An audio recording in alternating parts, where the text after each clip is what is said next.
And welcome back, everybody, to WTL. Where's the line? I'm your host, Andy Klassen, joined by JaBron. Oh, the Parlay Pounder. Yes, sir. Back at it again on Nebraska's first and only sports betting show. We already talked a little NBA playoffs, and you're starting to get a little heated up there. 3 prime time matchups on Thursday and Friday. Now we got to talk UFC and some championship boxing. Let's do it. All right, let's head on over to the Apex back in Las Vegas for a Saturday night fight. Pretty good card here. Let's start with Brad Tavares, the middleweight bout against Bruno Silva. Who do you got here? It looks like Silva's the underdog at plus 130. I'm seeing a lot of places. Yeah, Brad Tavares sitting there at minus 167 right now. Yeah, like you said, this is a sharp middleweight strikers meetup in a fantastic matchup. You know, Tavares is a tough boxer with a great jab, although he was outpaced by DDP in a weird fight his last time out, but who isn't, outdone by DDP. Yeah. Bruno Silva is a powerful and aggressive kickboxer who has had a tough fight with Alex Pereira, who we just saw against Izzy. So, although his last fight against Mir Zakart was, very concerning as he was finished after a bad performance, but I'm going to lean with Tavares here for my pick, as it's hard to trust Silva right now just because he's had 2 in a row that he kind of, hasn't bounced back from yet. So after his last showing. But for my bet, I like the over in this matchup. Over 2.5 rounds. I do believe it goes the full distance as both men have proven to be, very durable over their careers. And I see the value in betting neither to get finished at an underdog price at right now at minus 100 for that over. Yeah, this is really a fight that mirrors one another. I mean, both these guys have about the same measurements. 6'1", 6 foot, 185, 186, and they're both coming off losses. No doubt about it. And the records are about the same: 19-8 for the American Tavares, and 22-8. That's why you're seeing such a not the tightest of lines. It's not like a pick 'em, but plus 130. That's not too far out there. No, it's not. And, Bruno, I'm not saying Bruno doesn't have a chance to win this fight. He definitely does. But if you're going to go with how they look lately, Brad Tavares looks like the better fighter right now. But I don't believe he gets the finish. Over 2.5 rounds is my best bet. All right. I'll go along with that. Why not? There you go. All right. Should we head on over to the heavyweight? Let's do it. Main event. Main event of the night. Everybody knows these guys. The number 3 contender in the world, Sergey Pavlovich, the powerful Pavlovich from Russia, taking on Curtis Blaydes, a fan favorite. He is the number 4 contender right now, hailing out of the United States. What do we got here? Blaydes at a minus 172 favorite. Yeah, Pavlovich sitting there at plus money, plus 135. A title shot, I believe, Andy, may be on the line for this massive heavyweight main event. Blaydes has been known as one of the most dominant wrestlers in the division for some time now, without the exception of John Jones, who just, returned.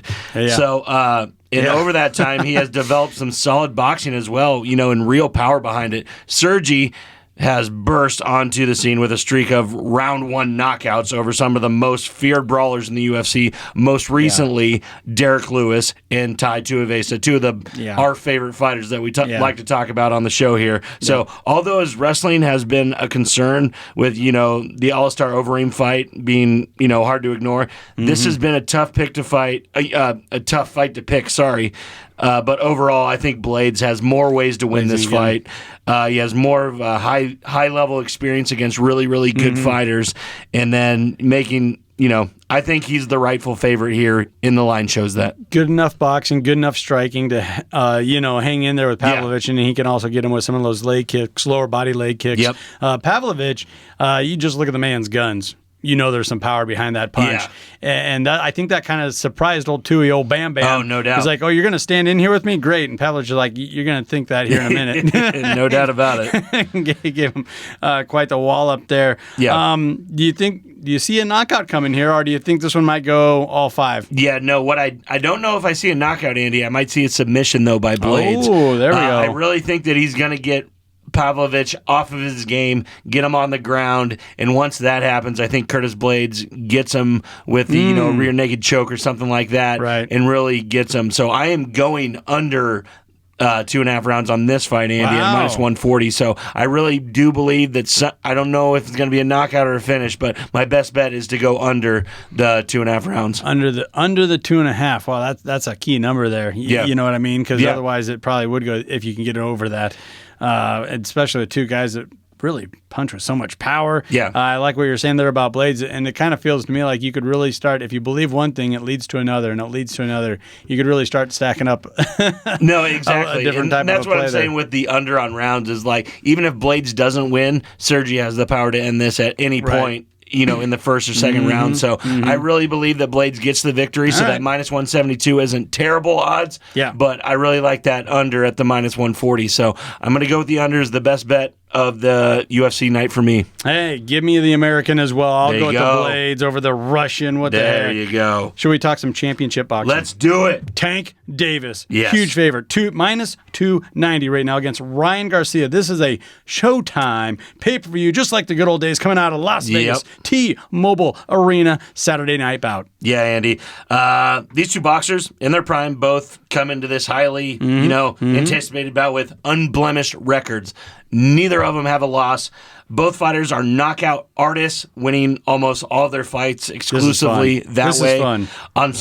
And this is what boxing should be. Yeah, this is the fight that everybody's been, one of the fights that everybody's been waiting for. This is the kind of boxing match that makes you buy that pay-per-view, like you were saying, like the old days, like the Tysons, like the Holyfields. Yep. Golden Boy back when he had something to him. Exactly. So I do not like the line here just because that minus 290 is. There's no value there. Yeah. And I do think it should be a lot closer than that. They're not giving Ryan Garcia, what he deserves there. Plus 225, I think. Plus 225? Exactly. Yeah. So as bad as this is going to sound, I have to back Garcia here because I like the value on the underdog. Despite the lesser experience in the resume, I like the value on Ryan Garcia. He's a smart, technical, methodical fighter that has both the physical tools and the mental prowess to come away with an upset here. It's not too often to say a win would be an upset for a guy who's 23-0 with 19 knockouts, Andy. Right. Oh, my gosh. What a line. 23 wins, 19 by knockout.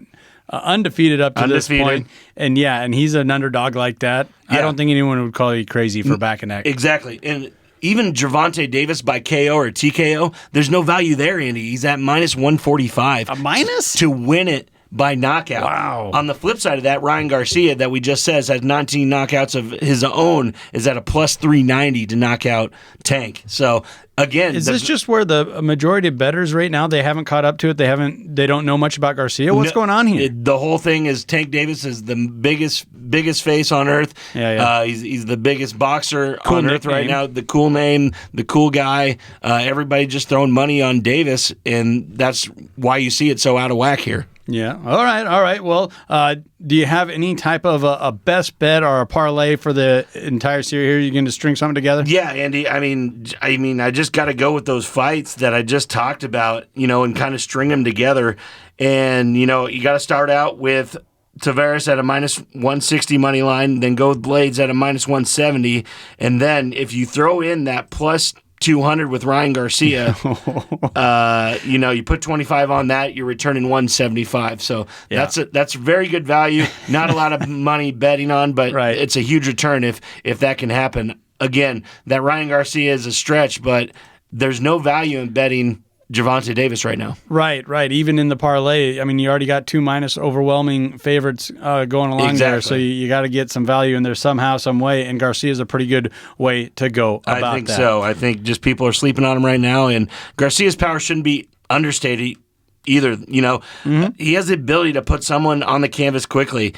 I know Gervonta does as well, but they're not even giving Davis the Yeah. They're just saying you flat out won already, and we've seen this time and time again when a fighter gets a bloated line, and then people cash in on the other side. We've seen a lot of this recently over the UFC. Yes, especially on that last main card, that last pay-per-view. Exactly. Wow, I mean, we were looking at that was like 3 upsets in a row there. At one point on the main card. On the main card. Wow, so, and you called a couple of them. Exactly. You did. No, that's the way it goes. But yeah, with this boxing match, I just think Gervonta Davis is the only only name that these people have heard. Yeah, it's kind of like when we talked about Crawford the last time. That's the only name that people had heard, and that's why, I mean, with rightfully so, he was a minus, 400 or whatever. But to really get,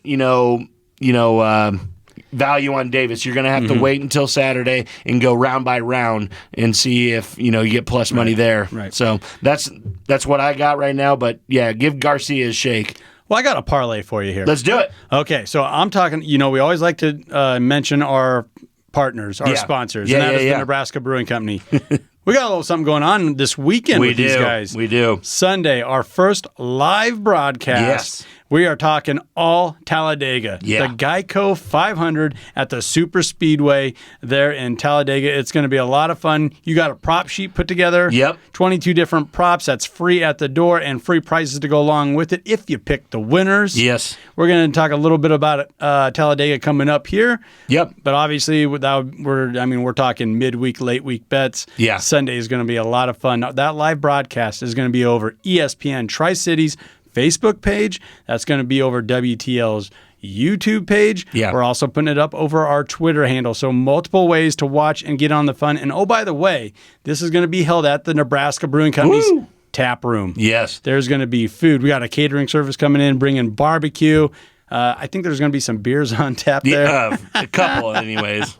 And there's been a few different podcasts that have been hosted there. A lot of our Husker buddies, No Block, No Rock. Those guys have hosted a couple different events, a couple live shows there. So we're kind of following suit. I think some of those guys are going to be there. I hope so. And like you said, we've been to a couple of those events, and they're a lot of fun. Yep. Great beer, great food, great NASCAR talk. It's going to be a lot of fun, and hopefully a lot of people come out and watch us. The green flag drops at 2, so we're going to start the show at about 12:30, wrap things up at about 1:30. Yeah. Great food. They got a wall of pinball machines, too. Oh, it's so awesome. If you're a pinball and guy. The world's greatest machine in the history of the world, NBA Jam. You heard the horn right there. And yeah, if you follow us on YouTube, you know that we've gone a few rounds with the folks over there at the Brewing Company on that NBA Jam arcade game. That is for sure. So check us out if you can't make it to the brewery on Sunday. And then, oh, by the way, afterwards, after the live broadcast, we're going to have a watch party with a lot of fun things happening there. For sure. As well. Nebraska Brewing Company, world class in every glass. Don't go anywhere. This is WTL.